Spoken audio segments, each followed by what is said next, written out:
வந்து என்ன பண்ணுறாங்க, தவிச்சிட்ருக்காங்க. காவேரி வந்து எவ்வளோ சொல்லி பார்க்குறாங்க. யமுனா வந்து மாமா வருவார் அப்படின்னு சொல்லிட்டு நம்பிக்கையாக சொல்லிட்டுருக்காங்க. சொன்னா கேளுடின்னு சொல்லிட்டு காவேரி சொல்லிட்டு இருக்கும்போது கரெக்டாக அங்கே பசுபதி வராரு. இந்த கல்யாணம் நடக்கிறதுக்கு வாய்ப்பே கிடையாது அப்படின்னு சொல்லிட்டு நடந்த விஷயத்தை எல்லாம் சொல்கிறாரு.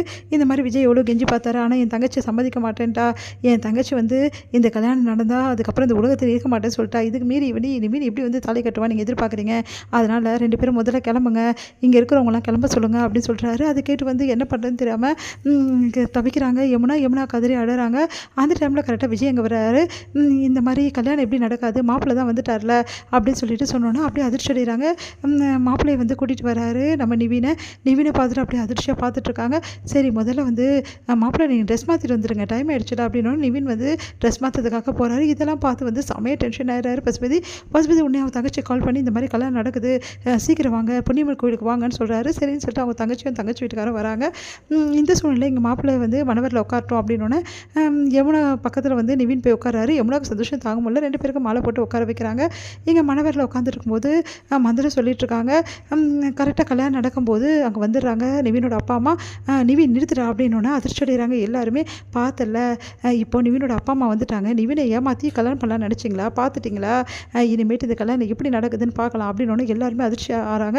ரெஜிஸ்டர் வந்து என்னப்பா இது அப்படின்னோடனே நீங்கள் அமைதியாக இருங்க அப்படின்னு சொல்லிட்டு விஜய் வந்து என்ன வந்து சொல்கிறாங்க இவங்க, அங்கிள் ஆண்டி சொல்லுங்கள், இந்த கல்யாணம் நடக்குமா நடக்காதா, நீங்கள் கல்யாணத்தை நிறுத்தவா வந்தீங்க அப்படின்னோடனே நான் நிறுத்த வரல அப்படின்னு சொல்லிட்டு நிவினோட அப்பா சொல்கிறாரு. அது கேட்டு அதிர்ச்சி அடைகிறாங்க. பசுபதி நீங்கள் என்ன சொல்கிறீங்க அப்படின்னோடனே ஆமாம் நாங்கள் நிறுத்த வரல, என் பிள்ளை கல்யாணத்தை பார்க்காம போகிறமேன்னு கஷ்டமாக இருந்தது, இப்போ அதை பார்க்கறதுக்காக தான் நாங்கள் வந்திருக்கோம் அப்படின்னோடனே அதிர்ச்சியாக பார்க்குறாரு பசுபதி. என்ன மாப்பிள்ளை சொல்கிறீங்க நீங்கள், இந்த கல்யாணத்தை நிறுத்தி தான் ஆகணும், உங்கள் பிள்ளைக்கு வந்து எவ்வளோ கல்யாணம் பண்ணுவான், நீங்கள் சும்மா இருப்பீங்களா அப்படின்னோடனே எங்கள் சம்மத்தோடு தான் அவன் கல்யாணம் பண்ணுறான் அப்படின்னோடனே அப்படியே அதிர்ச்சியாக பார்க்குறாரு. ஒன்றுமே புரியல. என்ன பசு ஒன்றும் புரியலையா, அதெல்லாம் அப்புறம் புரிய வைக்கிறேன், முதல்ல கல்யாணத்தை நடத்தி முடிச்சிடுவோம், இந்த கல்யாணம் நடக்க விட மாட்டேன், நீங்கள் என்ன சொல்கிறது நடக்க விட மாட்டேன்னு சொல்லிட்டு பெற்றவங்க ஓகே சொல்லிட்டாங்க, மாப்பிள்ளையை பெற்றவங்க மாப்பிள்ளையும் ஓகே சொல்லிட்டாரு, இதுக்கப்புறம் நீங்கள் யார் இதில் தலையிடுறதுக்கு, வேலையை பார்த்துட்டு அமைதியாக இருங்க, இல்லை அப்புறம் என்ன செய்வேனே தெரியாது அப்படின்றாரு விஜய். இதை கேட்டு பசுபதி செமையாக டென்ஷனாக கெட்டி மேலேன்றாங்க. அதிர்ச்சியாக வந்து காவேரி பார்த்துட்ருக்காங்க. என்ன காவேரி அதிர்ச்சியாக பார்த்துட்ருக்க, முதல்ல வந்து ஆசீர்வாதம் பண்ணு அப்படின்னோடனே கையில் இருக்க அந்த அட்சதையை வந்து காவேரி வந்து அப்படியே பார்த்துட்டே வந்து அதிர்ச்சியாக போடுறாங்க. இங்கே நிவின் வந்து யமுனா கழுத்தில் தாலி கட்டுறாரு. யமுனாவுக்கு சந்தோஷம் தாங்க முடியல, அப்படியே பூரிச்சு போகிறாங்க, கண் கலங்கி போகிறாங்க. இங்கே இதெல்லாம் பார்த்து வந்து காவேரியும் அப்படியே வந்து யமுனாவை பார்த்து வாழ்த்து சொல்கிறாங்க. எல்லாருமே வந்து கங்க்ராட் சொல்லிட்டு இருக்காங்க.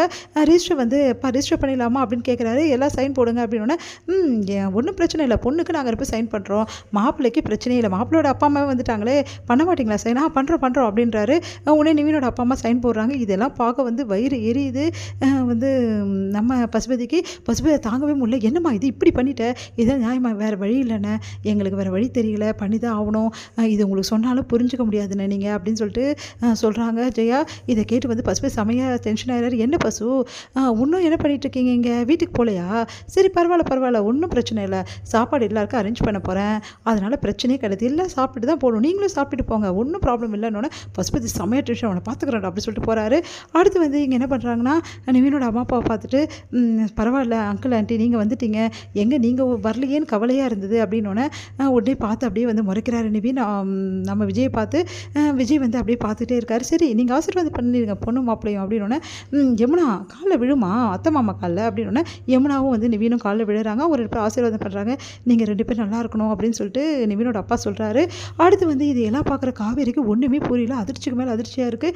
உன்னை விஜயை பார்த்துட்ருக்காங்க. என்ன காவேரி ரொம்ப அதிர்ச்சியாக இருக்கா, நடந்த விஷயத்தெல்லாம் சொன்னால் உனக்கு இன்னும் அதிர்ச்சியாக இருக்கும், நான் எல்லாத்தையும் சொல்கிறேன் எக்ஸ்பிளைன் பண்ணுறேன், இப்போ ஆனால் டைமே கிடையாது, முதல்ல உங்கள் கல்யாணத்தை முடிச்சுட்டு நேராக உங்கள் வீட்டுக்கு கூட்டின்னு போகணும், அங்கே ஒரு பஞ்சாயத்து இருக்குது அதை முடிக்கணும், அதுக்கப்புறம் தான் நிம்மதியாக உட்கார முடியும் காவேரி அப்படின்னோடனே அப்படியே ஒன்றும் புரியாமல் விஜயை பார்க்குறேன். என்னங்க நடந்துட்டுருக்கு, எனக்கு ஒன்றுமே புரியல, எப்படி நிவின் ஒத்துக்கிட்டாரு, எப்படி அவங்க அம்மா அப்பா ஒத்துக்கிட்டாங்க, இதெல்லாம் எப்படி நடந்ததுங்க அப்படின்னோடனே என்ன நினச்சிட்ருக்க உன் புருஷனை பற்றி, உன் புருஷன் எப்படிப்பட்ட ஆள்னு இப்பாவது புரிஞ்சுக்கிறியா, இந்த விஜய் நினச்சா எல்லாமே நடக்கும் அப்படின்றாரு.